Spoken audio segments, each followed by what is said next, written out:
Good evening, good morning, and good afternoon. Welcome back. We are at week 3, topic 3. We're still getting deeper into our discussions on requirements. My name is Brenton Burchmore, and we're going to go through another hour of exciting business analysis stuff for you today.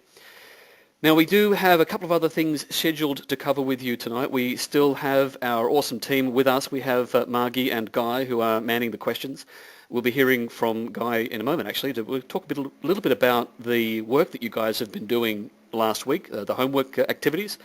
And we've also got, coming up a bit later, we'll have Arif from Charles Sturt University who's going to share some knowledge with us at the end of the session. So we'll look forward to that a little bit later. Now, as usual, as you go through this, for any of you who've not been through one of these before, if you have anything you want to ask, use the questions box, throw your questions in there.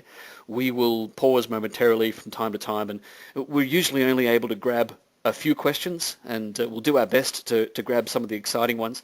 But we do encourage any of you who don't get your questions answered there to answer them or throw that question in the forums, because what we've found is that you put a good question up in the forums, lots of people will chime in with lots of good, interesting answers and responses.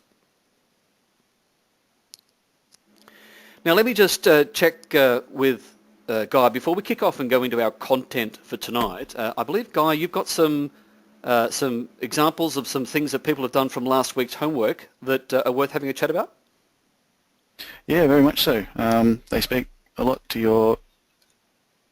your notion of people responding to the homework as well. We've got some really good examples that we'll bring up in a couple of seconds. Can I make you presenter and you can share? Yeah, that? please do. Okay. Yeah, absolutely. All right, you should be presenter now. Alrighty, so hopefully you can see Stuart Pope's restaurant order use case. We've got some... Can you see that one up there? Yes, I can. Yes, I think everyone can. Great. Yeah, great. All right, well, we just wanted to really thank everyone for putting in as much effort as they do into the homework. There's been some really great effort going in, and Margie's pulled out a few for us to have a closer look at, just to give some props, really. So we've got Stuart's restaurant use case, going through the customer, placing the order through to the waiter and kitchen manager, and the way they play all together. And then, as you can see, there's been a lot of responses to that. When there's one in particular with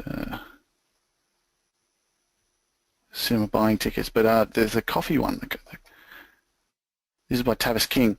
We've had examples of people commenting in and making suggestions, and then Tavis updating his use case diagram, just a really nice collaborative sort of effort from everyone. We really think that it's a very valuable way of interacting with each other and sort of helping each other to learn about the content.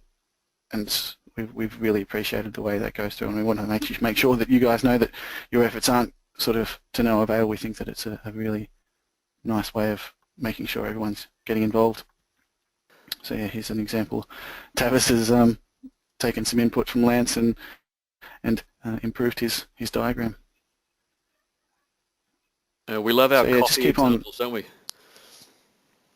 Yeah, especially in Melbourne. But yeah, it's just a really great way of getting to know students, hopefully getting a lot out of it, making it's just another way of networking. So keep on sending in your responses and keep on responding to other people's homework. It's working really well, and you guys are doing a great job, so we just want to thank you for it. And we have some more awesome homework for you guys to think about this week as well, and hopefully we'll get some more great input and ideas, and all of this stuff. It's not just for those that do put in the effort and put these things up there. It's really great that all the people that get to learn from it, enjoy it, and get the reward out of it is terrific, and we appreciate it. So it keeps everything interesting and alive, and all the different answers. And I mentioned before that those of you who don't get your question answered during the webinar, I want to just also thank everyone who's chiming in and collaborating, contributing to those discussions and putting their thoughts and ideas out there as part of the forums. That's what the forums are meant to be there for. That's how they work, and it's great that everyone is tuning in and joining in on that. It's exciting to see. Great. Would you like to get your presentation back, Brenton? Over to me. Yeah, let me see if I can pull it back. Yep. I think I can.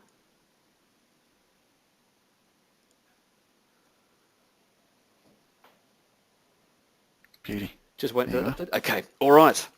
So thank you for that, Guy. Let's get into our discussion tonight. We're going to go a little bit deeper into the direction of what happens with our requirements after we've built this requirements catalog. So we've done some work with requirements. We've built something, and now we need to make them stick. We've got to do some more steps in the process to have our requirements carry some weight, have some meaning, do some more things for us. And like most things that, as you would imagine with business analysis, there's some particular steps and some particular processes we need to follow. So what we're talking about is the role of business analysis. We are not simply creating a list of requirements, handing them to the client and say, good luck with that. What we need to do next is to do a degree of checking, a degree of making sure. Now, we talked a little bit about that last week when we discussed the analysis of the requirements. And what we did is we talked about making them healthy. So we talked about getting rid of the duplicates. We talked about making sure that they're clear, they're understandable, that they're useful, and we sort of washed them and got rid of the yucky ones. Now we want to do something more, that we've got this complete catalogue of requirements. We need to do a couple of things with that to help it take the business and the change to the next level. And it is a very clear part of what we as business analysts are meant to be doing. What we need to end up with is an approval at the end of this that says that the business says, yes, we need these needs met. Because that is the trigger for the investment stage.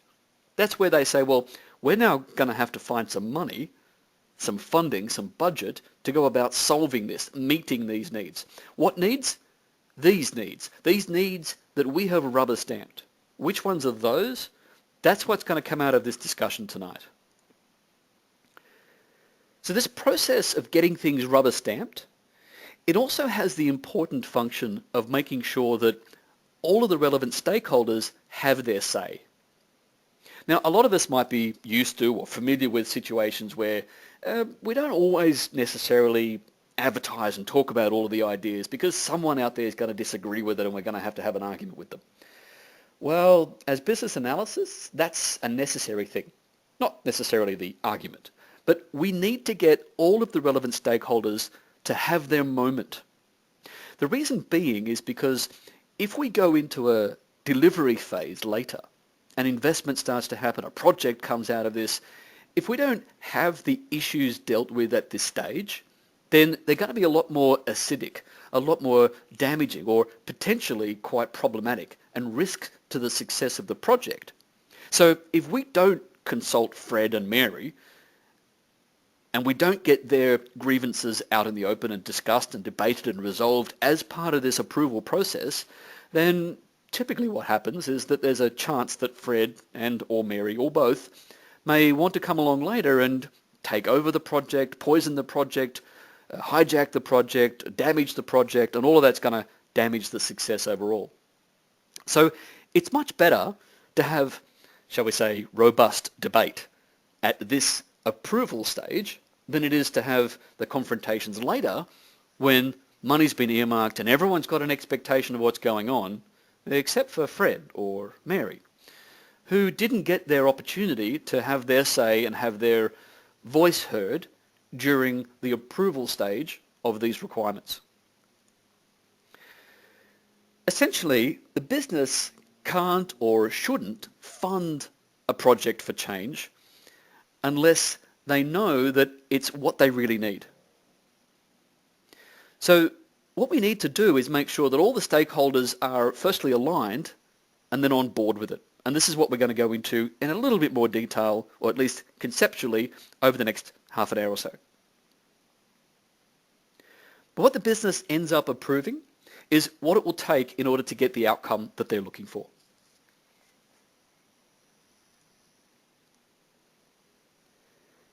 what we're essentially talking about, what we need to accomplish, is mainly the validation process.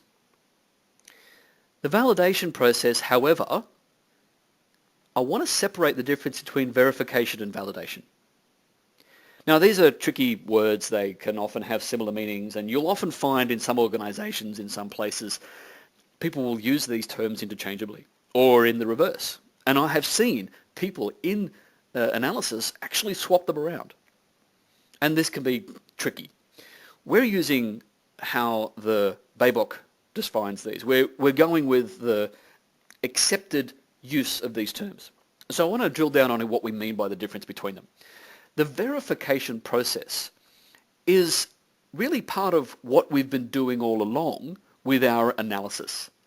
We've been verifying the health, the validity, the appropriateness of these requirements or groups of requirements with stakeholders, or we should have been doing it. Now, you might find a situation where, okay, we in isolation as a business analyst have done a lot of work and a lot of thinking, and we've distilled this list of requirements through our analysis. Verification is the inclusion of the stakeholders in that. Now, it doesn't have to be totally separate from the analysis process. It doesn't have to mean that we go away into our cave, come up with some answers, and come back with some requirements on a plate that we then talk to the stakeholders about. This can be combined. So a lot of the verification gets done through the analysis stages. And we're back and forwards to different stakeholders to say, well, Fred, what do you think of these? And Mary, are these going to solve your needs? Is this functionality what you need? So yes, it's stakeholder interactive, but it's about the validity of individual pieces of functionality for those stakeholders. We verify that this is going to work for them in that smaller context.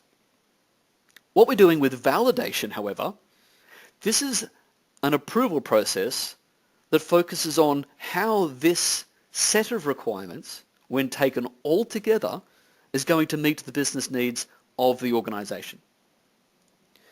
So let's drill down a little further and compare the two a little more. Verification, it's often an ongoing part of our analysis.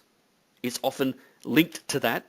It's related to getting the right set or lists of requirements into the catalog. And it uses stakeholder feedback to help us do that. So it's verifying with the stakeholders that these requirements are right. But it doesn't mean that the company agrees or that the company is going to invest.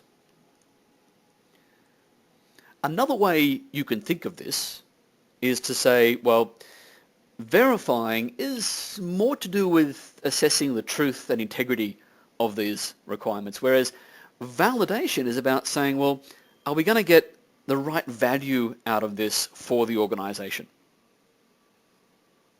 So if we compare validation, which is really what this stage is mostly all about, this is more of a final test. Now, when you talk to experienced business analysts, some of them will tell you that it's not a big meeting at the end of the process, that they in fact have been doing pieces of this incrementally, that they have had meetings and discussions and workshops with the upper management and the senior decision makers to help them understand what the future state is starting to look like as we put together all these requirements through the analysis process. So you might well be doing groundwork towards this validation, getting them all aware of what this is shaping up to look like. You might still have a few or a couple or a large gathering at some point that is ultimately trying to reach a decision. But it doesn't have to be kept until then. And we're talking about executive stakeholders because we're talking about a monetary approval step. We're talking about a step that says we are prepared to invest in this. And this means that we're really looking for the feedback of those who control that kind of investment. And that may not be Fred or Mary, who we've been working with up until now. Now, I want to also separate the difference between this and a solution validation. We haven't yet got a solution. What we're confirming here is that these needs are worth meeting. And with that understanding, with that rubber stamp, now we can go and invest in looking for a solution, finding a solution. Now that doesn't mean that we haven't already tried. We've quite possibly already begun conversations with those who might be called upon to deliver this beast of a project that we're working on. But we're not yet validating which solution is the right one. We're still validating which requirements are the right ones. But the trap to think about, to avoid here, is that this terminology can get us a little unstuck. So, I mean, V&V, as it's often called, or IV&V for independent verification and validation, is something that you can find some people refer to different things in different ways, and it can get a little bit confusing. We're not saying that you have to use these words. We're saying this is what the BABOK uses, the Business Analysis Body of Knowledge. This is what's accepted practice.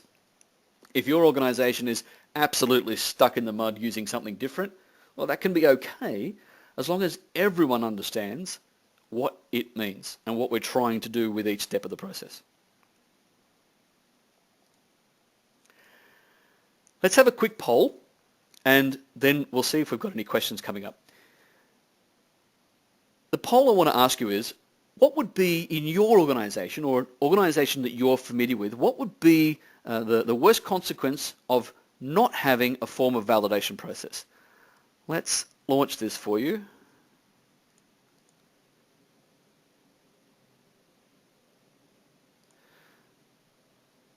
Which of these would be worse? You only get to choose one.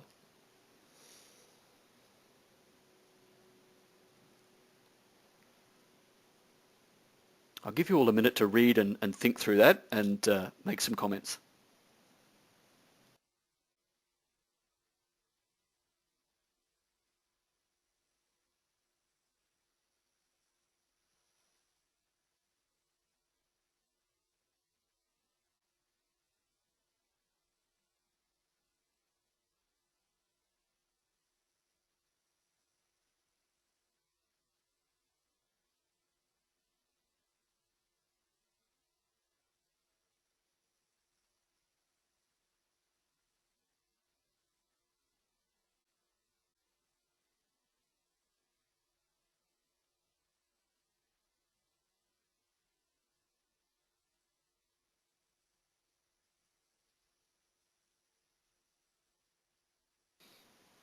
A few more seconds. Anyone want to throw in their vote? The vote count's still going up. People are obviously still choosing their options there. But another 5 seconds, and then I'll close it. 2, 1, okay. So let me close this poll now and share it with you all so that you can see what everyone has said.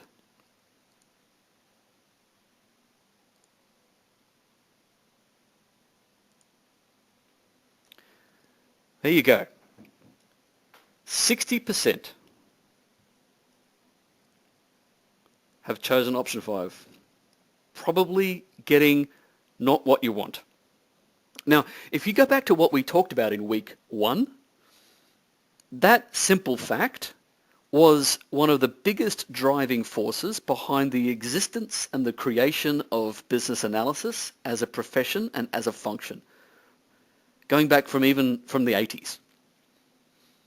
That simple fact was the driving force behind the role of business analysis. Now, if you think about the context with which you answered that question, you're thinking about your organization, one that you know and are familiar with.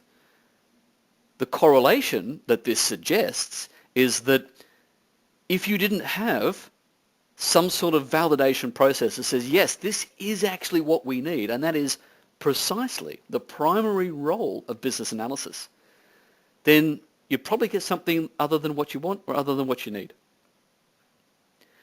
So hopefully this is showing a bit of a direct connection with your organization or one that you know that shows exactly how the function of business analysis is meant to work in your environment and to solve these sorts of problems. Now let me see. I'm going to check, while we leave that poll up, I'm going to check and see if there's any questions that we can tackle. Let me have a look.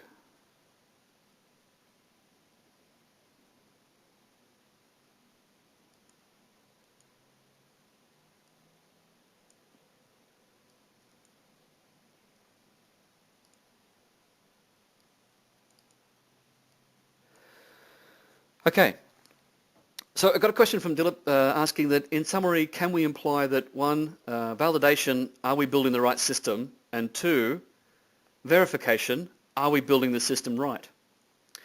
Actually, that's a pretty good way of describing it. That's a very simple and direct and clear way. I would agree with that. So let me say it again. Validation, are we building the right system? And two, verification, are we building the system right? So at the highest level, this is correct. And the important thing here is this is a stakeholder buy-in answer to those two questions. This is where the stakeholders get to say, yeah, we're building the right system that the company's going to invest in, and we're going to build it the right way that Fred and Mary are going to enjoy. So I think that's spot on. Another question from Rajashi, we got, it says, if the stakeholders have been verifying the requirements at regular intervals during the formation and finalisation of requirements, could there be a situation where the validation done by the same stakeholders fails once the requirements are completely framed? It can, because you can have a change of context. Now, I guess you're less likely to find those same stakeholders suddenly changing their minds or disagreeing with themselves. But once it becomes a much more inclusive discussion. For example, Fred's got this idea of how it should be done and Mary's got her idea. And at the validation point, we cannot move past the fact that there is a discord, disagreement, misalignment, something between these two. We've got to resolve that.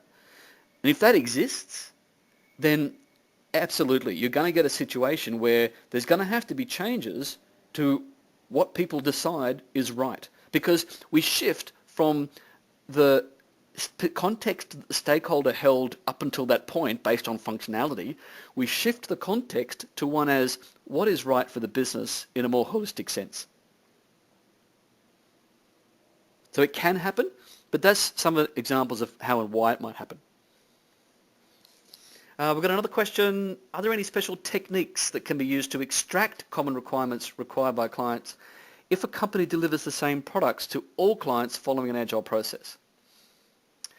So special techniques used to extract common requirements. I think if you're looking at extracting requirements, we did go through some of the elicitation techniques previously. And now, in those techniques we talked about in week one, we talked about interviews, we talked about workshops. They're methods of talking to people. What you're asking might be, is there a way of asking certain questions? And what I want to do is I'm going to go through something in a short while that is more not necessarily a technique, but it's a mindset of how to ask questions and how we're going to be asking questions of these stakeholders to help them understand the journey of awareness and acceptance that they need to go through. Now, is it specifically Agile? No. Most of what we're talking about is independent of the methodology that we're dealing with to deliver at the end. So the business analysis stuff, techniques, etc. that we're going through, you can use this whether it's a waterfall delivery, agile delivery, or actually we'll talk about a few of those towards the end of this discussion. One more quick question from Nicholas, and we'll move forward. When stakeholders are in mutual disagreement, what's the best way to resolve that kind of dispute? Is it the project manager's role, system owner, executives? Nicholas, that is an excellent question that I'm going to segue into in about another 2 slides. So I'm going to package that question, and I will come back to it, and I'm sure we'll answer it in the next 10 minutes. So let me put those questions away. I'll hide the poll, and we'll go back to, this is some of the roles that are relevant in the validation process. We have a business sponsor who is a person responsible for the success of the business. They've got lots more on their plate than just our requirements. They're thinking about everything that the business needs to have, do, and be. But this is part of it. They might have the final say. They are often much closer to the purse strings. The requirements owners, these are people, these might be department heads, section heads, people responsible for certain areas, like Fred and Mary, who we've talked about already, who are owning certain areas of the requirements. They have a role. Subject matter experts, they're the people who really know how things work.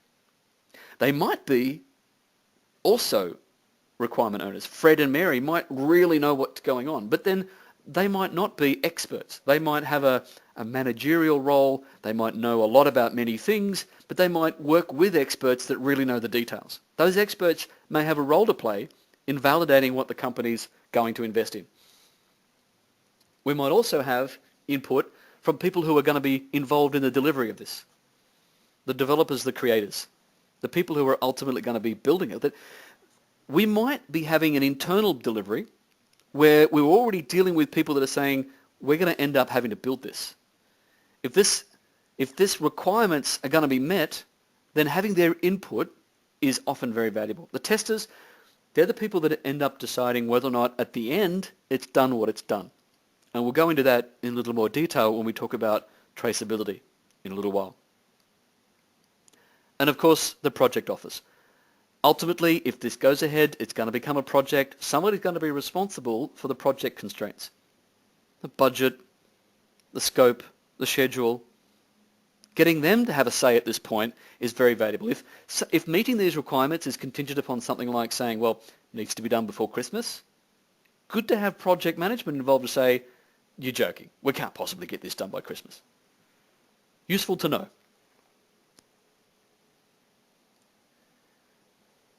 So as we try and work with these stakeholders, are we, as the business analyst, meant to be looking for alignment or agreement? Well, what's the difference, first of all? Alignment is simply getting everyone on the same page. It's comparatively easier than agreement, but it's not necessarily that easy. And it's very much part of the typical business analysis role. We need to be able to convey a complete set of requirements and ensure that everyone who needs to have a say in it can understand it. So we need to be clear. It's our clarity that we've brought to this that people will be relying upon to understand it. And it's very much part of what we need to accomplish. But it gives this solid platform. If people are going to debate or argue, they need to be arguing from a point of clarity. Certainty, what it is they're talking about. If people are arguing about completely different understandings of what's going on, then we have failed to get them aligned. Are we meant to reach an agreement? Well, this is a maybe. Sometimes we are. Sometimes we have been engaged. Our mandate is to get these needs figured out and get everyone on board and make it happen. Sometimes we have that role and we have that mandate. Sometimes we don't. Sometimes we are or need to allow the stakeholders, allow the executives, allow the decision makers to work out and resolve disagreements. Maybe there's political elements there that we can't fix. But if we are needing to do it, if we are needing to get acceptance, then we need to have a tool and a method or a way in which we can help the people that are at odds with these requirements, help them see the same picture that we saw that helped us determine that we felt these requirements were the right ones.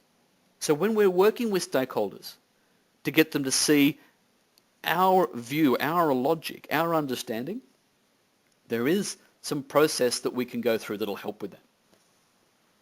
And it's this. Now this is something that I've gone through in a little more detail for you with the pre-recorded audio, which is up there now. So when you get into that, have a listen to this part and go through it in a little more detail. What we've done is we've borrowed something that's originally a sales tool, but not any sales tool. This is something that's taken from a very high-level solution selling principle. This is from an organization called Huthwaite, who did years of research on some of the best, highest-level solution salespeople in the top 500 companies. So when we're talking about solutions, we're talking about These are the people who are responsible for selling exactly the sorts of things that we've been analyzing and helping to design.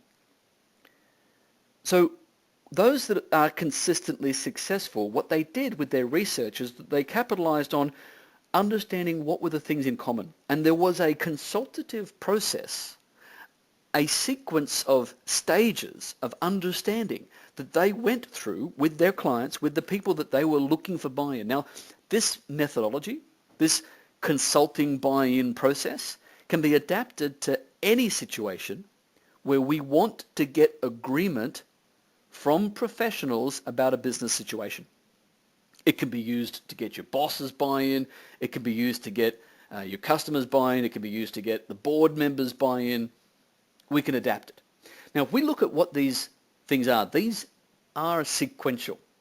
And the first two of these are very much part of the discussion that we do during elicitation and analysis.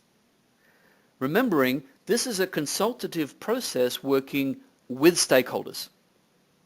This is not our internal analysis. So let's talk about the psychology of what happens in the minds of the stakeholders when we go through this sequence of events. The purpose of the situation discussions is to build a solid context of what we are talking about so that they can forget about all the other things that they thought it might have been about and just focus on what it's really about. So for those of you who've listened to some of the pre-recorded audio, you might have spotted an example that I've used about putting some extra coffee machines into a company as part of a problem. Well, some people are going to want to talk about the lack of healthy snacks in the cafeteria. The situation discussion nails that out of the picture. It says, no, we're talking about this. Let's be really clear on what it is we're talking about. Immediately, you can get rid of a lot of the spurious noise that can cause problems with agreement later. If you don't make it clear to that stakeholder that this is not about healthy snacks in the cafeteria, then at the validation stage, they'll be coming back saying, yeah, but what about the healthy snacks? The role of the situation discussion, getting alignment early during the elicitation stages, is what it's really all about. The next stage is the problem discussion. Well, we're doing this as part of elicitation as well. We talked about this in week 1. What's the problem? What are we uncovering? We're working with the real pain.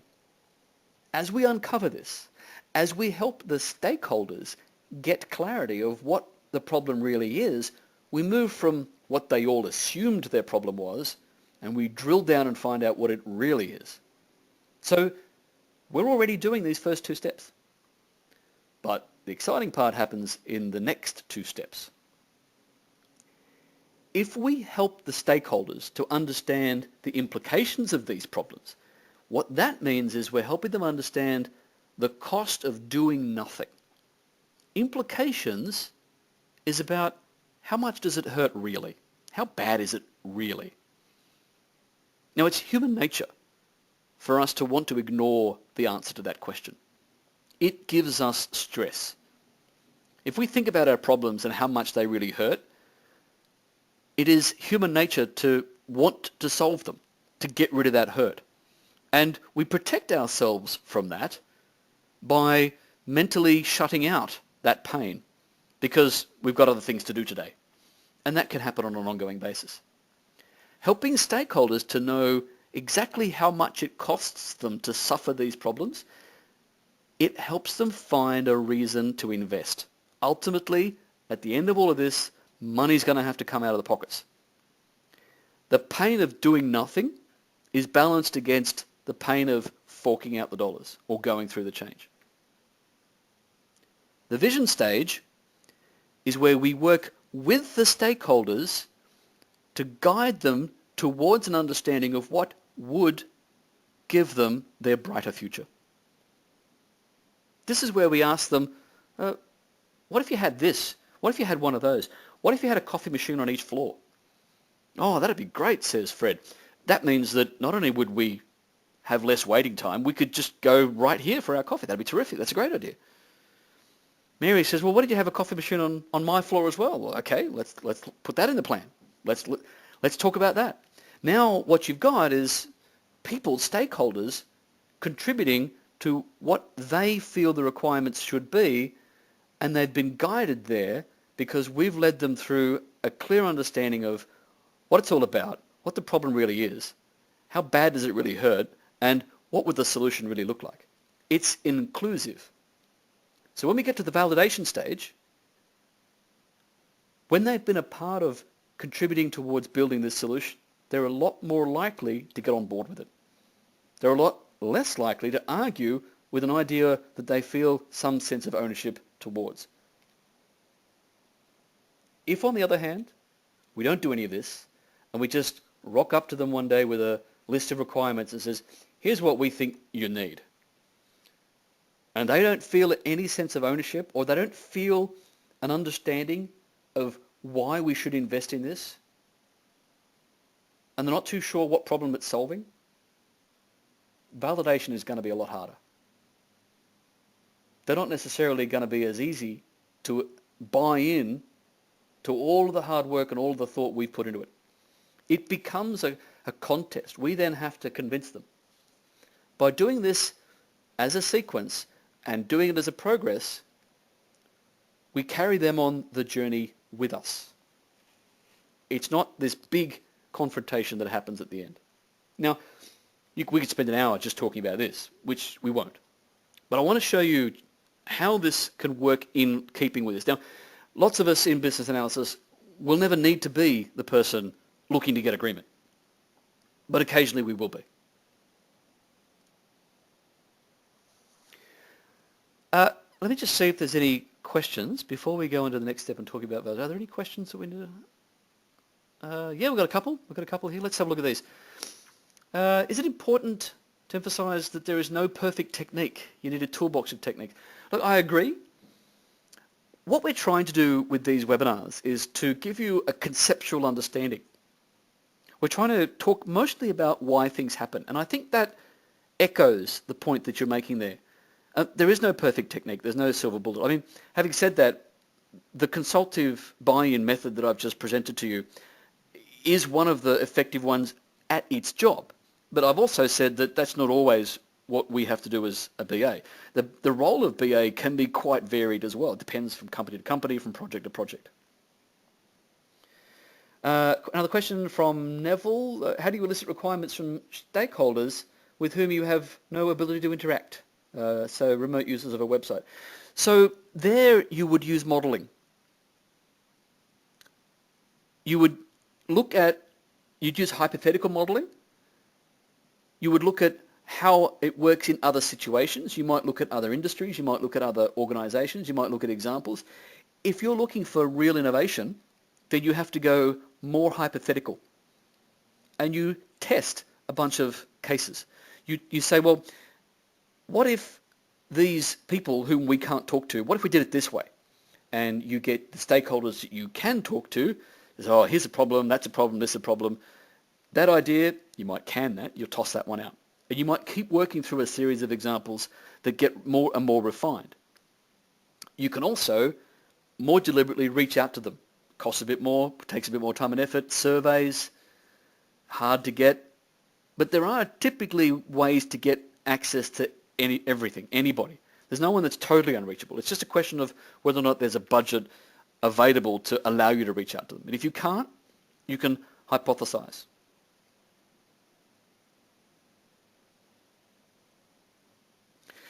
Question from Kanika, does BA come up with implications himself? Talking about the spin model that we just talked about. So for a project where the BA does not have a clear idea about the situation, spin won't make much sense. Well, I think if the BA is entering a situation or entering a need to develop requirements, we need to figure out first what the situation is. We need to put boundaries. So the situation is the defining of the boundaries. What are we going to look at and what aren't we going to look at?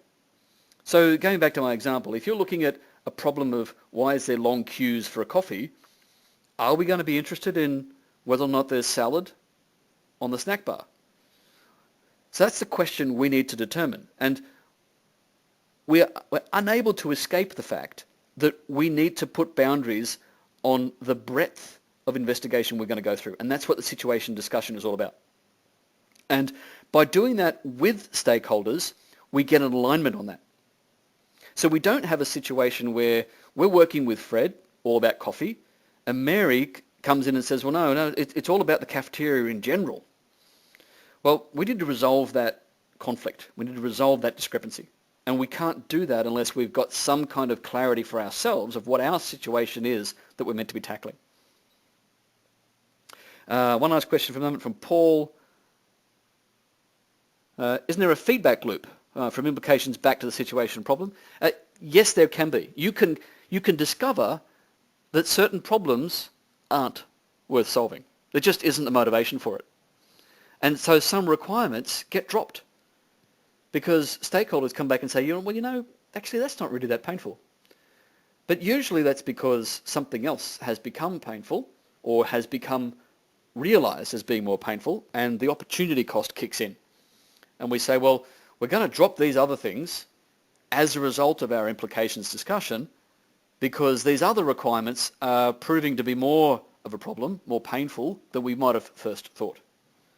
So yes, it could change things. It could even change the situation. It might be a reason why we have to go back and include food in our analysis of the cafeteria, not just coffee. It can happen. We don't block that. We learn from that. Now, once we've got past this validation stage, we've got something rubber stamped, we need to manage these requirements on an ongoing basis. There's some things, I'll put them all up. There's some things that we need to use in our requirements that are especially important to manage changes to those requirements. Because you can imagine in this validation, in the validation process, or even after that, in the delivery phase, there's going to be changes to our requirements. Nothing survives contact with reality. No plan does. So these things are extremely important in our ability to manage the requirements throughout their lifetime.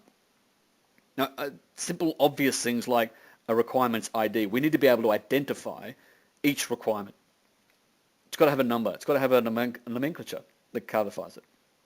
We need to know its origin. Who owns it? Who is the person that we go back to if we need to make a change to a requirement? Who's affected?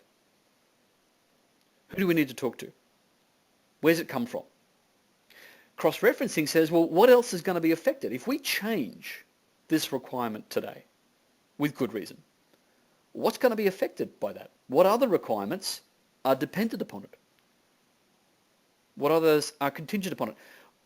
What are these cross-referencing is doing is saying, well, if you change this, you better look at this and this and this as well. We need to know that. This is information that we use to effectively manage changes to the requirements. Software support is about using databases to do this. Yes, we could technically run this in Excel if we wanted to. These days, with the larger projects, we probably would use some sort of case software, computer-aided software engineering. We use something. Change control, if we're going to change a requirement, how are we meant to go about that? What's the process? What's the approval? Who has to approve it? What are the steps? What is the formal process to change a requirement? That needs to be clear. And configuration management is like version control. We've changed this requirement. We need to know what it used to look like. Because when we come back and say, hang on, this requirement's changed, well, hang on, what did it look like before? We have a record of that. So this is about managing changes to our requirements as we proceed. This leads us to a discussion about traceability. Now, traceability is where we are able to show cause and effect, forwards and backwards. Here's an example of one.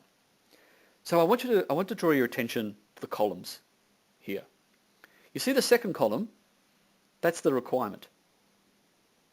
The example here is user registration. Clearly, it's a website. Backwards traceability is the first column, the source of that requirement. Why does that requirement exist? Well, there's a business rule. The business has decided that the user needs to be able to register themselves on the website and log in. That's the reason for that requirement to exist.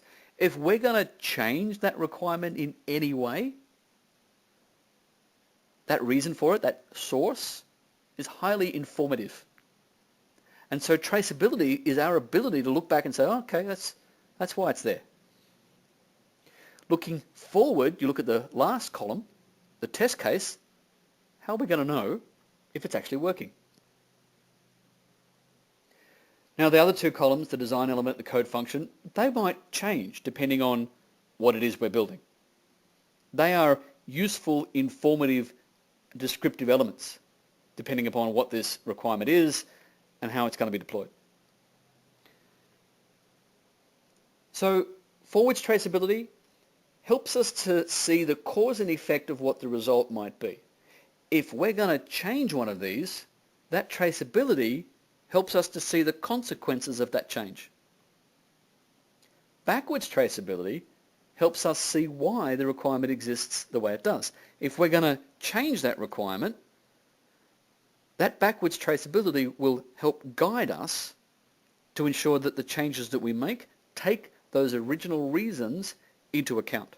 Doesn't mean that we'll preserve them. We might look at that original reason and decide that, well, the business might decide, it's no longer important enough. We're going to ditch it. Could happen. I'm not saying that these are all sacred. I'm saying they inform us as to the consequences. It's all about the cause and effect of each requirement. It's most effectively used in managing changes. Now, if we imagine, hypothetically, we never change a thing, well, that's going to mean that none of these cause and effects are going to be used. But the traceability, it's complex, it's time-consuming, it's detailed, but it protects against risk. So if you think about risk from a high-level point of view, I mean, risk in any business environment is just due to the natural unpredictability of business activities. And as we talked about in week 1, business analysis evolved from the very need to reduce risks that come from adopting IT-based or technology solutions. So the tools of business analysis to reduce risks are the details that we work with. It's these specifics. It's the accuracy, the truth, the removal of the things that cause uncertainty. We want certainty and predictability by saying, well, we're going to take away the things that cause confusion, that cause uncertainty. We're going to remove assumptions. What we're left with is the clarity that informs us what the path should be. So the early stages are about finding the clarity, getting rid of the noise. And that's the early elicitation phases. We end with surety of saying that here is the requirements that have been validated that says this is what we need. All of this is inherently about reducing risk. So to describe it another way, tackling risk. We use a clarity of detail. We are clear, we capture the details, we verify the details, we bring intense clarity to the understanding of what's going on. We bring a logical relevance. We ensure that what we are dealing with has relevance. All of these requirements have had their relevance tested, confirmed, verified. We're only dealing with what's relevant. That's our job. We are including all the things that need to be included. We've gotten all the stakeholders involved. We've made sure that there are no furballs under the rug. There is nothing hiding in the soup. We've gotten them all out. Now that might not have been pretty. In fact, it might have been downright ugly when some of those things came to light. But that was our job because we are looking to remove the risks of what happens if we don't. And through this, we achieve a higher degree of certainty in what the outcome will be. So we are trying to avoid things that could go wrong, and we're trying to reduce the impact of things that we can't completely avoid. We can't completely avoid the possibility that someone, a stakeholder, might come along later and argue. Can't completely avoid that. Let's have another poll, our last poll. This is one you can click all that apply.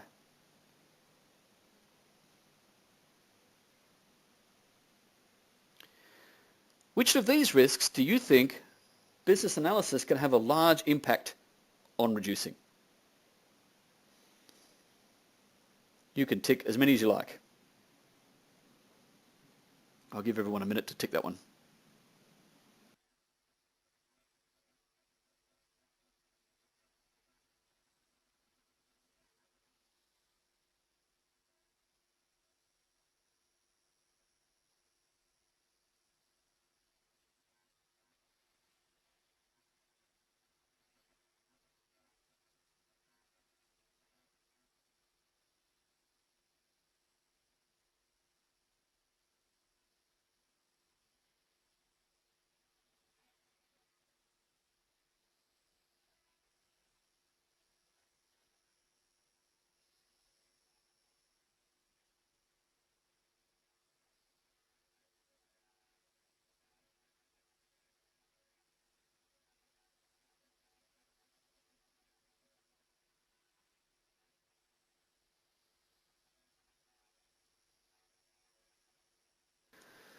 All right, a few more seconds, another 5 seconds for those that still voting and clicking and ticking.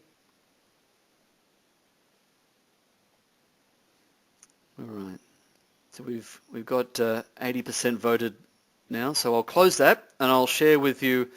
I apologise if you're still wanting to tick options, but we'll need to capture it and share it at this stage. Here we go.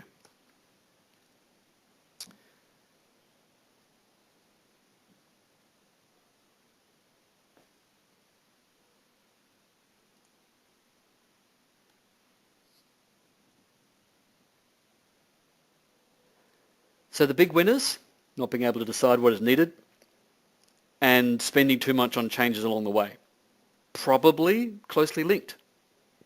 Can't decide what you want. Let's just fix it as we go. And most of us have been there, it seems. Lots of people are saying that business analysis can help reduce those things. Well, yes, absolutely. Can help reduce knowing what you need, not how to get it, knowing what to ask for, not whether or not you got it. So a lot of you have said that these problems, these risks, you can clearly see how business analysis can help reduce these risks. And if you look at what business analysis is actually originally created to do, it's to deal with this.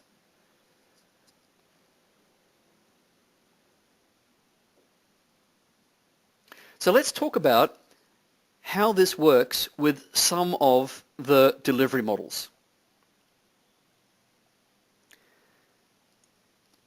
Now I'm talking again about managing requirements and managing change. Now I'll look at a couple of different models. An example is the extended V model. Now this is really an extension or an expansion on the waterfall model. Now the waterfall model looking at different phases. We go through a phase, we complete that phase, we move to the next phase, and we cascade through the process. What the V model says is each phase that we go through, we check a few things. And you can see the top two is where business analysis lives. Analyze the needs, define the requirements. But we're checking against this. We're analyzing the needs, we verify them. Define the requirements, we validate them. We make sure the user is accepting that these are in fact the requirements that they should be investing in. And then during delivery phases, You make a design, you test a design. Then you build it, and then you test what you've built. So it's lining up a degree of acceptance, and it shows where our verification and validation match up against the investigation that we've done. Now, this is how you might do it in a waterfall scenario. What about an incremental model? What's an incremental model? Well, here is where you break up the delivery into big chunks. But you decide up front, largely, what you're going to do. So this red box is where most of the business analysis is done. And then you'll work on building one piece of it, and then you'll work on building the next piece of it. And they might have two different release dates. But you've got a pretty good idea up front what those two increments are going to look like. They just might not be done at the same time, or they might not be done in sequence. But you'll still do your testing in each increment.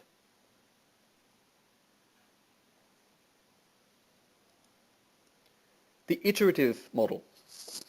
Now, I haven't specifically called this Agile because Agile is a brand of iteration. I talked a bit more about Agile in the pre-recorded audio, so that's something you can have a look at. Here, you have a cyclic model where the activity is constantly being repeated, and you have a typically shorter period of time, usually measured in a number of weeks, where you are testing what's being done at the end of each iteration. You can see there the light blue in the bottom right. It's testing every cycle. We are checking what's happening. We are checking for the need to change. We are managing the requirements, and out of any one of these testing phases, now regardless of the model, we are potentially going to have to manage our requirements and change them and alter them and adapt to whatever's being delivered and whatever the new information that's coming to light.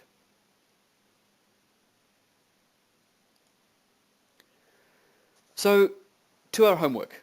We'll talk about homework. We'll take a couple of questions, and then we're going to pass to Arif, who's got some things to share with us from CSU. Here's the homework you need to think about. I'm going to give you a slide in a moment that shows an example. This will all be online, so you'll be able to look at this and check this yourself. What we want to ask you to do is to create a really simple traceability matrix for any use case that you like, or debate with someone else's, as usual. Now, you can use one of the use cases that's been put up last week. You can make a brand new one. You can do whatever you like. What we want to suggest is that you use a table format. It's similar to what the example is we've looked at earlier, but I'll give you a simpler example. So we're looking at least 3 columns because we want to show the traceability. We want to show traceability at work. We want to show some sort of logic at work that links them together. Let me give you the example that I'm talking about, okay? So this is an example, really simple, okay? The requirement, you can see in the middle there, a light inside a cupboard that activates automatically. That's really simple, sounds really simple. Well, what's the source of that requirement? Well, the users who are working in that cupboard are going to have their hands full. They can't flick a switch, okay? That's clear. How are we going to test that? That's how we're going to test it. But there's more to it than that. So the light needs to illuminate all contents of the cupboard, and it must mimic natural daylight. There are reasons for those requirements. There they are on the left. That's our backwards traceability. And we have a test case that allows us to know how we're going to test the requirement because of its source. You see how the test case links to the source? We're going to hold a light meter in all of the areas of that cupboard that might hold something because we don't want it wasted if it's in that location. So this is an example. It doesn't need to be more complicated than that. It can be if you like, and I know some of you would love to put more interesting and more complicated stuff up there. But this is as much as it needs to be. And you can do it on any situation that you like. We just want to show and have a discussion about traceability in action. Let me see if there's any burning questions, and then we'll hand over to Arif. Let me just check to see if there's anything that we can cover. We're not going to be able to cover all the questions tonight. We are aware of that, I'm sorry, but as I said before, we want to encourage you to, if we don't get it covered tonight, throw it up in the forums. You'll get lots of answers there as well. So one question from Deepak, are there best practices, methodologies or standards for the managing requirements phase? The simple answer is it depends. It depends on what you're working with. It depends on whether you're working with software, whether you're working on hardware, whether you're working on systems. So that's at a level below what we're covering. So within certain areas, there will be people that will say this is the best practice. And certainly there is a standard of how you would go about it, and that's what the BABOK is all about. So yes, if you want to get more information on what the standards should be, then you want to look at the business analysis body of knowledge to give you more insight on that. A question from Dilip. Today's fast-growing risk category is web application vulnerabilities. Threats such as denial of service, etc. Should we include security professional as part of the quality assurance team? In that situation, yes. So you might have a requirement that says we're going to test for vulnerabilities because of a requirement that says we need to avoid loss of data, or we need to avoid what are the things that you're talking about here that can go wrong. So yes, you may well certainly do that. Another question we've got, what if the stakeholder what if the stakeholders change the requirement in the middle of a project? How can the project be finished on time? Does it mean scope creep or will it delay the project? So that's really a project management answer, but that's a storm that the business analyst might get pulled into. So the consequences of this are a lot to do with sunk cost, and that's going to depend upon how the project's been delivered. If it's a waterfall project, you're probably in a much worse bind than if you were in an agile project. So the answers to those questions really fall outside of business analysis. They fall within the purview of project management and how those methodologies are working. But whatever the method is, the business analysis will need to manage the changes to their requirements that come out of that. It might mean back to the drawing board for a lot of things. Now, I'm going to pause questions there, and I apologise for anyone who was hoping we'd get to their question. I'm going to switch over to Guy, because I believe we've got some other exciting things to talk about. Let me just put this slide up, and in a moment, I believe we'll switch over to our RIF slide. Guy, are you ready to take on the next stage of the discussion? I am. We've got Arif here, as you said, from CSU, here to talk about the joint CSU and IT Masters courses. So he's a course director in the School of Computing and Mathematics at Charles Sturt. So if you're interested, please hang around for another 10 minutes or so while he goes through his slides. If you have to go, that's okay.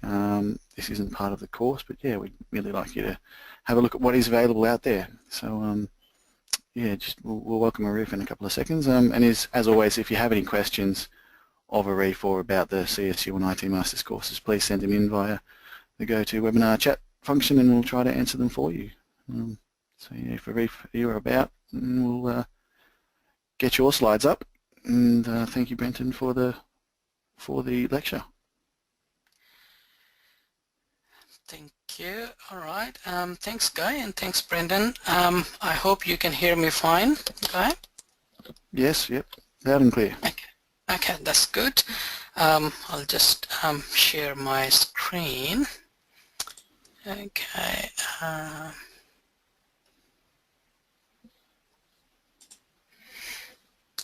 Okay.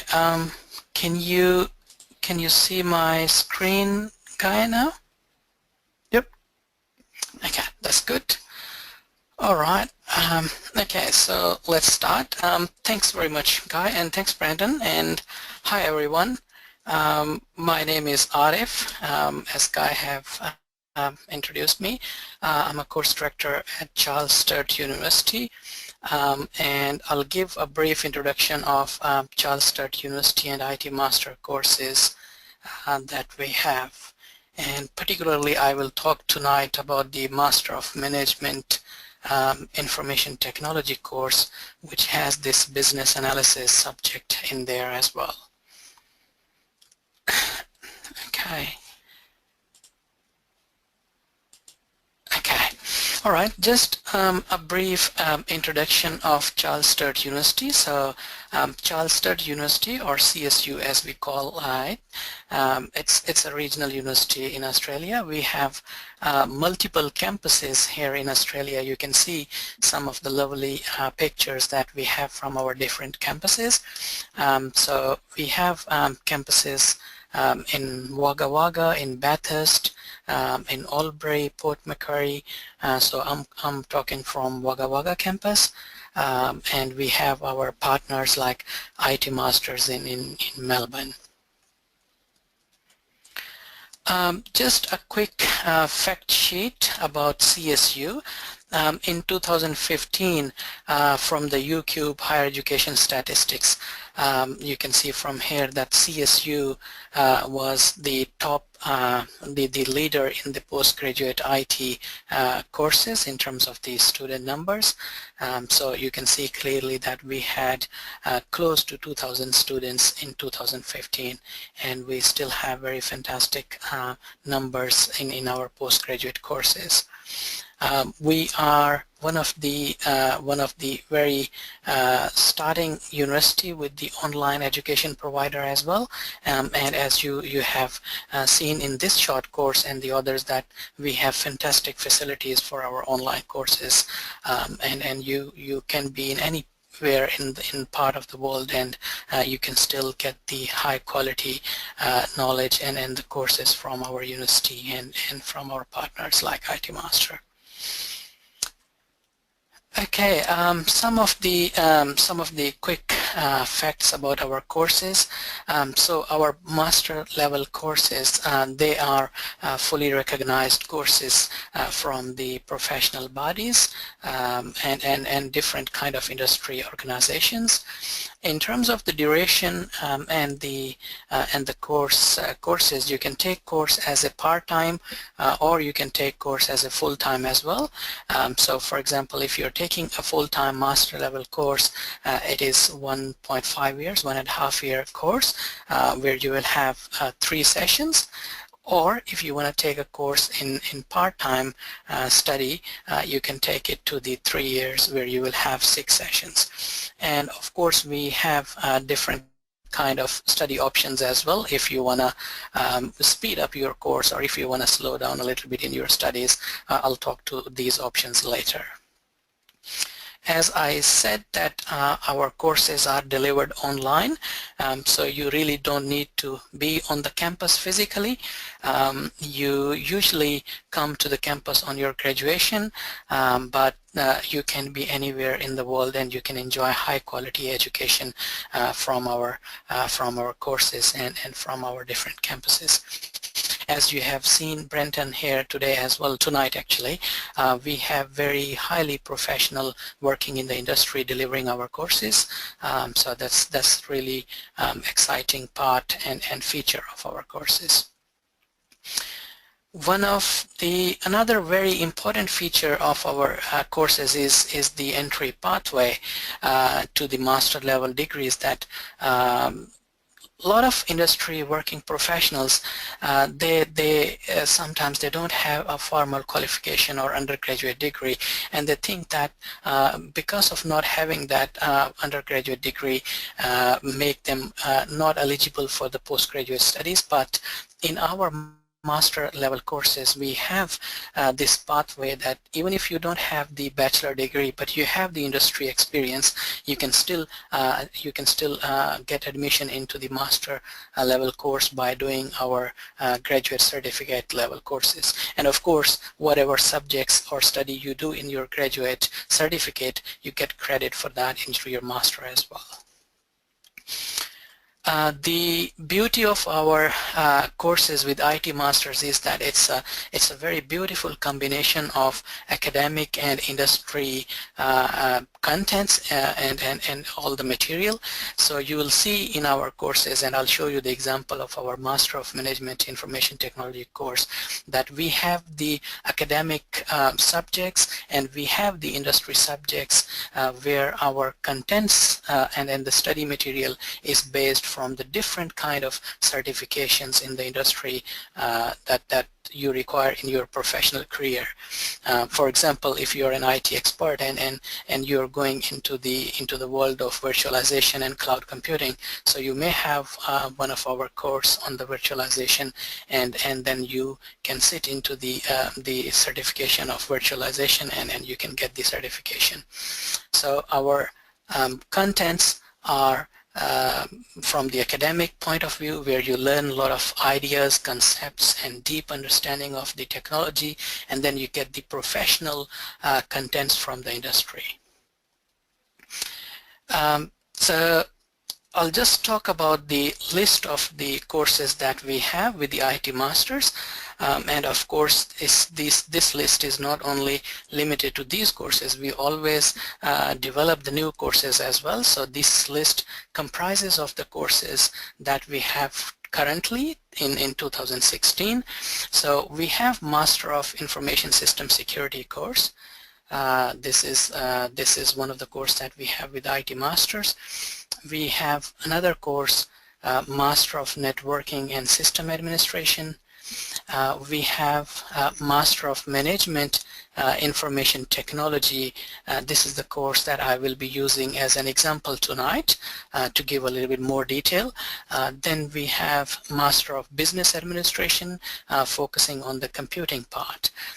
You can find the list of our courses on the link that I have given at the bottom of this slide. And of course, as I said, that this is the list from our 2016 courses. We always come up with the new courses in new years as well. Just to mention here that I have listed the master courses here, but these courses have the articulated set with the graduate certificate and the graduate diplomas as well. So I'll just explain that in a minute. So we have a Master of Mobile Application Development. Actually, that's our newer course compared to the other ones. We have launched this course in 2015, and it is really popular course. And this is what the requirement of this current digital age is, that mobile application development is attracting a lot of attraction. Okay, so just giving an example of our Master of Management Information Technology course, and I have chosen this particular course because it relates to the short course that you just have done with Brenton in the business analysis. So one of the subjects is in our Master of Management Information Technology based on the business analysis. Usually our courses are comprising of core subjects and then the electives. So for example, in this course you can see that we have 7 core subjects. So for example, the first one is the Human Resource Management. And then we have the electives, and we divide the electives into set of 2, the academic electives and the industry electives. So we call the industry electives those subjects which are delivered by the people from the industry. They have the professional experience, so they share what are the requirements in the industry, in the professional life, and of course our academic subjects are based on the theories and ideas in that field. So for example, in our Master of Management Information Technology, you can see that we have a set of subjects. For example, in this course, in this case, we have 4 subjects, so you have a choice here that you can choose one subject out of these 4 subjects from your academic electives. From your industry subjects, we have divided the industry subjects into different specializations, and Currently in this our course Master of Management Information Technology, we have 3 specializations that I have listed here. So Information System Security specialization, Network and System Administration, and Project Management specialization. Just to give a brief overview here, that we are working on the new specializations in 2017 course structure of this course. So if you come into the 2017 and then you look at this course, you will probably see a couple of more specializations in this course as well. And our idea is to introduce a few more related to the new technology and new concepts, for example, cloud computing, cyber security, these kind of specializations. From the industry specializations, you need to choose 4 subjects per specialization, and you'll see that we have a pool of subjects in each specialization. You can of course choose a general Master of Management Information Technology, and you can choose 4 industry subjects across the specializations, so that will give you the general Master of Management Information Technology qualification. But if you want to have a particular specialization, let's say in the Information System Security, you are required to choose 4 subjects from that particular specialization, so that will give you Master of Management Information Technology, and then the specialization will be written as Information System Security. I'll just quickly show the set of subjects that we have in each specialization. So for example, you can see in the Network and System Administration that we have 6 different subjects here, and you choose 4 subjects out of these 6 subjects. And similarly, we have a set of subjects in the Project Management specialization and Information System Security specialization. And as I have mentioned previously, that most of the industry subjects and their contents are based from the industry certifications and the contents. So for example, Microsoft, Cisco, in terms of virtualization, you can have the Citrix or IBM, the certification from there. In order to get the detailed information on our courses, I would encourage you to look at the handbook that we have in CSU. So you can see the website address there, and that's very easy. So if you go on the csu.edu.au and /handbook, you'll find the 2016 handbook. And then on the left-hand panel under the courses, you just select so you click on the courses and you'll find the undergraduate and postgraduate courses. So if you go into the postgraduate courses, you'll find the list of all courses that we have. And as I have mentioned previously, the set of courses that we have with our partner IT Masters, you can find all these courses and their detail in there. So in this slide, I have shown specifically Master of Management Information Technology. You can see that this is the handbook information about that course. You can see here in this page that you have different tabs here. So for example, award name, the admission criteria, the course structure, and the articulation and all that information. So by clicking on each of these tabs, you'll find the information related to that. I'll move on quickly to the entry requirements for our courses. So in terms of master, the straight away or the very general requirement is that you have a bachelor's degree or any other higher qualification that will take you into the master course. If you have industry experience, then you can take the graduate, and you don't have the bachelor degree, then you can take the graduate certificate based on your industry experience, so you can get the admission. And then using the graduate certificate as the basis of your master level admission, you can get enrolled into your master level course. For the graduate certificate, again, you need bachelor's degree or equivalent, or if you have the IT industry experience, and usually that's 3+ years, that will give you the admission into the graduate certificate. Now, how you show that you have the industry experience? Usually we require you to have your detailed resume and listing your tasks and the job roles that you have done in your industry experience.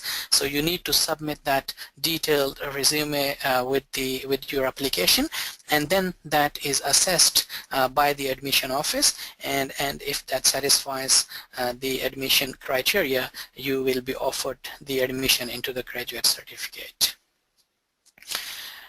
Now, you must be thinking that, oh, well, are we eligible for that or not? It's very simple. You can just go to either IT Master website, so that's itmasters.edu.au, and then you can go to the admission there, and you can simply put up your detail of your resume or your CV, and you'll get the information that whether you're eligible for that course or not.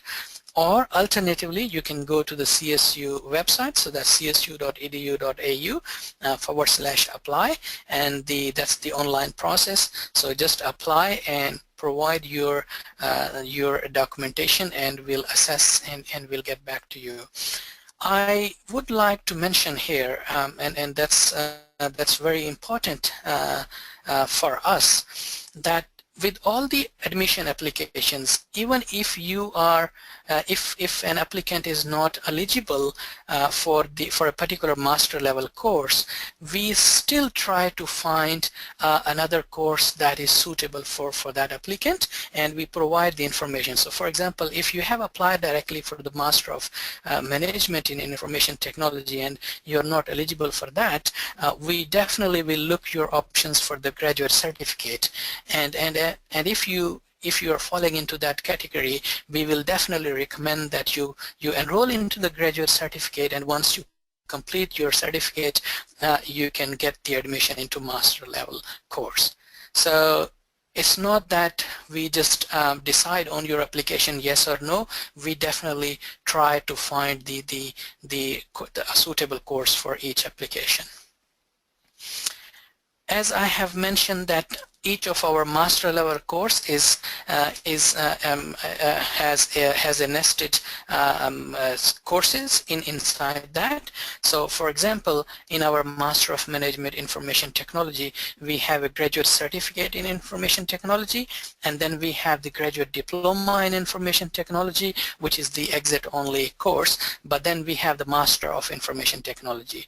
And the beauty of this nested awards is that you do the graduate certificate with the 4 subjects, and then you can get the credit for 4 subjects into your master level course.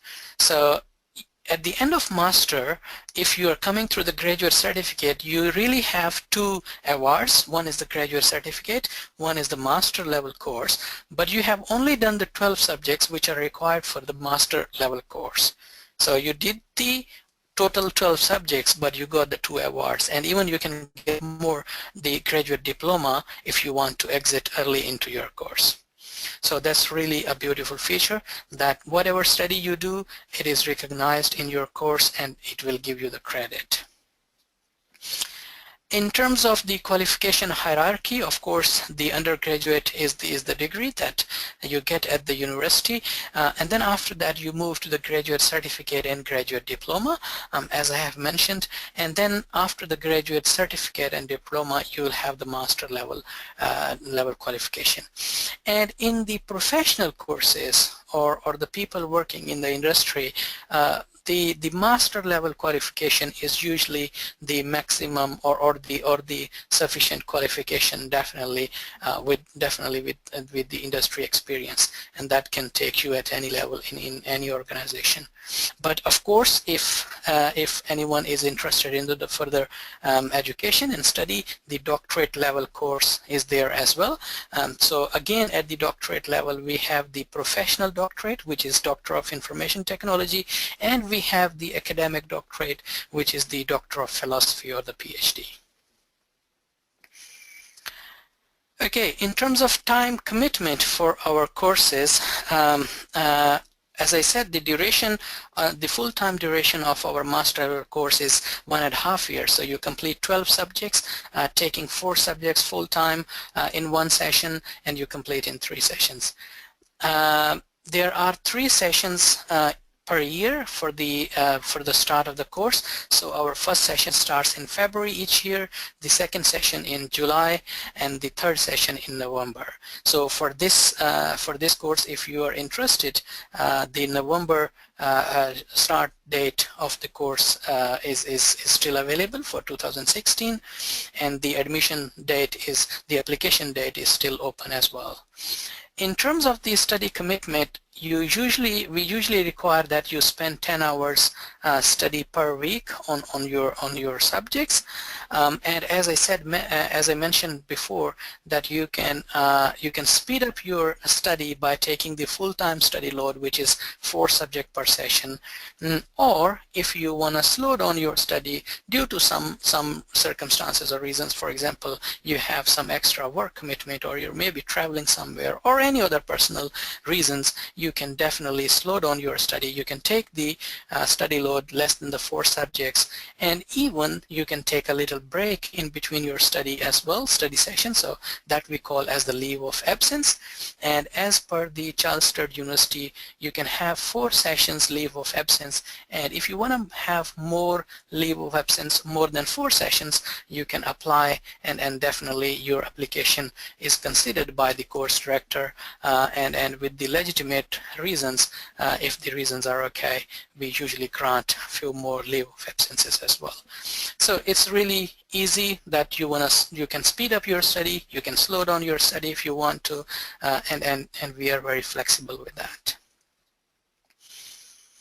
Okay, the credit prior learning. So what kind of credit you can get? Definitely, if you have any previous postgraduate study, you can get the credit for that study into your master level course. And just to mention here that the maximum credit that you can get in your master level course is the 50%. So if we have 12 subjects, you can get the 6 subject credit in that. If you have industry certifications, you can get the credit for those industry certifications as well. So when you're applying, just put your certifications there, or even if before applying, if you want to check that whether this particular industry certification gives you a credit, you can go to the IT Master website or the CSU website, and you can ask this question by telling that what sort of certification you have. We have introduced this new concept or new credit with the Charles Sturt University and IT Master short courses, like the one that you did just with Brenton this night. So if you complete 3 short courses with the IT Master and Charles Sturt University CSU, you can get a credit of 1 subject, equivalent to 1 subject, which is 8 points. So that's really an important and new feature, and you can take advantage of that. What kind of thing that cannot give you credit for? That's the work experience. So we do not give credit that if you have the work experience, that will not give you credit, but of course your previous study will give you the credit. And as I mentioned that your credit is assessed as the part of your application, you can go to the IT Master website and get your credit assessed there. In terms of cost on your master level course, for Australian and New Zealand students, the cost is $3,000 per subject, and you have 12 subjects, so you can calculate there. For the international students, the cost is $3,100 per subject, and bear in mind that this cost covers your textbooks and the other study materials. So your textbooks for each subject, if there is a textbook, that will be sent to you via post. There is a small amount of student services and amenities fee there, but you can get a lot of help from the CSU and IT Master for that in your study, in your assessments, and a lot of other activities. If you're an Australian citizen, you may be able to get the fee help program with the Commonwealth government. You can check on that in the CSU and IT Master website as well. Okay, in terms of applying, as I said, it's very easy. You can apply online. So go to the csu.edu.au/apply and you put your application there. Session 3 of this year starts on 14th of November, and the application closing date for this session is 30th of August. And really, at the application there is no cost or nothing, and this is a very easy process. So if you are interested, just go online and apply for your course. Even if you don't want to start this session, you can maybe defer your course as well, but if you're interested, I would definitely encourage you to apply, go online and apply. Okay, I think with that, that's all from me, just the information. If you need any further information, you can contact myself directly. My phone number is listed here, which is, if you're outside of Australia, of course, you dial 0061, then 2, and then 69334711. If you're inside Australia, you can just dial 0269334711. I'm more than happy to provide any further information. My email address is listed here, so that's mkhan@csu.edu.au, or you can contact the IT Masters, and the contact there is Neil McCosh. Neil is very knowledgeable and very approachable person, and he is always ready and there to help the students. And Neil's phone number and email address is listed there as well. So as I said, we are more than happy to provide any further information that you guys want, and I get always inquiries from the professional industry people. They discuss with me their options, their future plans, and what's the suitable course for them, and I'm more than happy to be contacted by email or phone number and to discuss your options. So with that, that's all from me. Is there any question that you guys would like to ask? You actually answered most of the questions that have come in, Arif, which is really great. Thanks for the comprehensive display. One question I have is with the short courses, with these short courses, with 3 of which would apply for credit, is there any particular subjects that they get credit for according to the short courses?